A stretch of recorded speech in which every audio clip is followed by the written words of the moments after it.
Malta għandha t-tielet l-ogħla rata ta' testijiet għal coronavirus fid-dinja. Tixed dan statistika mit-Times ibbażata fuq informazzjoni mill-pjattaforma bl-isem Our World in Data li tinkludi r-rata ta' testijiet għal COVID-19 f'57 pajjiż madwar id-dinja.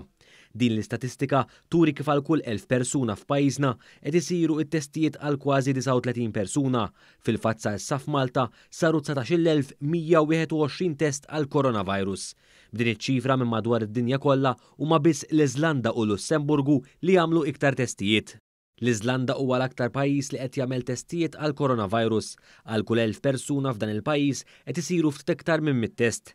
Isegwu l-Iżlanda hemm il-Lussemburgu hekk kif hemmhekk ma' kull 1000 persuna 48 persuna jesperjenzaw test għal COVID-19. Hekk kif Malta klassifikat fost l-iktar pajjiżi fid-dinja li qed jagħmlu testijiet għal dan il-virus, hemm iktar ċans li nelbu din il-pandemija u nħorġu minn din is-sitwazzjoni f'qasir żmien. Fil-fatt, id-Direttur Ġenerali tal-Għaqda Dinjija tas-Saħħa Tedros Adhanom Ghebreyesus spjega li din il-pandemija ma tistax titwaqqaf qabel ma narfu min qed jiġi infettat. Malta kisbet dan ir-riżultat pożittiv grazzi għall-investiment tal-Gvern fis-sistema tas-saħħa. Fost oħrajn, żdiedet il-kapaċità tat-testijiet f'pajjiżna e kif għal dawn l-aħħar jiem kienu qed isiru aktar minn 1000 test kuljum.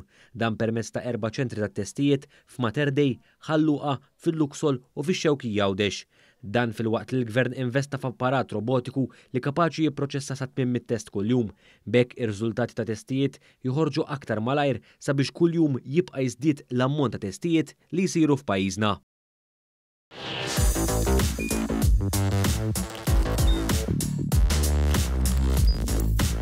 Idħol fuq one.com.mt u hemmhekk tista' tara l-programmi kollha li jxandru fuq One permezz ta' One Play.